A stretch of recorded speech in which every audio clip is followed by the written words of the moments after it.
Your client may engage in daily activities that put their bodies into suboptimal and even harmful positions. Over time, these positions result in poor posture that can decrease range of motion, cause pain, reduce function, and make exercising more difficult. It's your job as a fitness professional to use the results from postural assessments not only to help your client make lifestyle ergonomic changes, but to prescribe stretches and exercises to help them improve their condition. What do you do with the information from the postural assessment? How do you know which muscles to target for flexibility or which muscles to target for light strengthening? After watching this video, you will be able to select appropriate exercises to correct basic postural imbalances.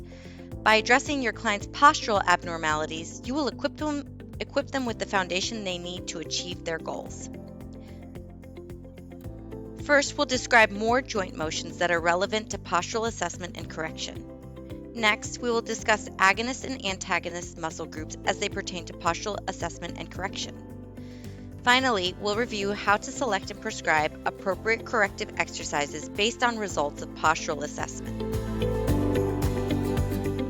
In the flexibility application video, we discussed flexion and extension, internal and external rotation, and adduction and abduction.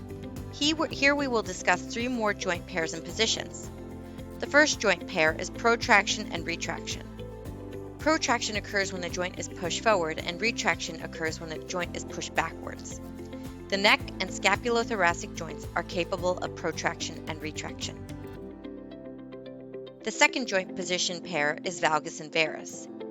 Valgus occurs when a joint angle is smaller than expected from an anterior or posterior view, and varus occurs when a joint angle is larger than expected from the same view. The knee, ankle, and elbow can all exhibit valgus and varus postures. The third position pair is lordosis and kyphosis.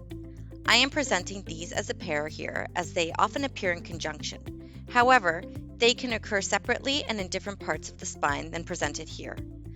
Lordosis is an excessive inward curvature of the spine and often occurs in the lumbar spine.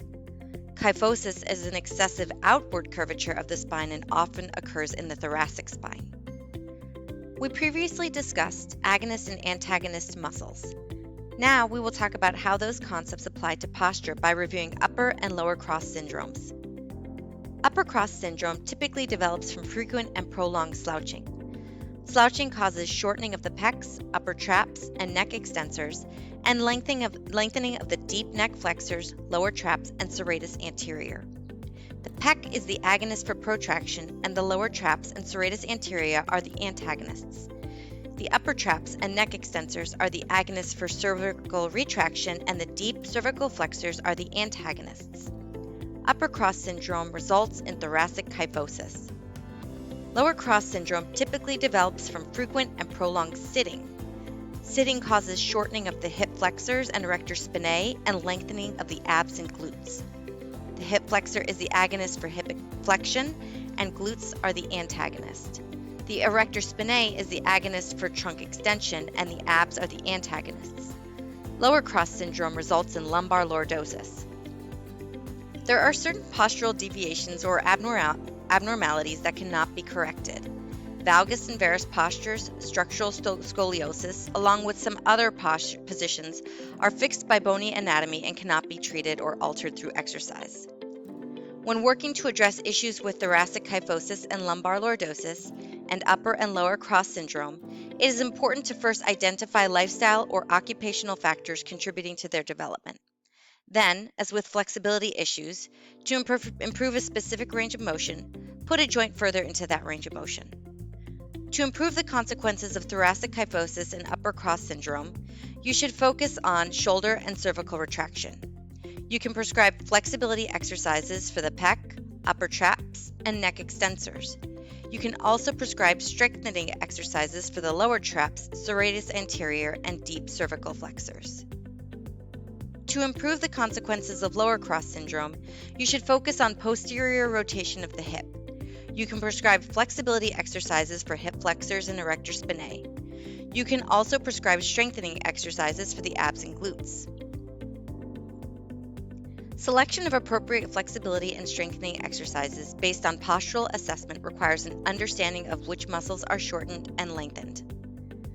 By making connections to concepts from different lessons, such as joint motions, agonists and antagonists, you can think through how to correct postures that aren't fixed. Once you've identified the problem, have your client work to make lifestyle postural changes. Prescribe exercises to strengthen muscles that are elongated, and prescribe flexibility exercises to lengthen muscles that are shortened. Remember, to improve a specific range of motion, put a joint further into that range of motion. For more information on correcting posture, please refer to the readings on posture in Canvas.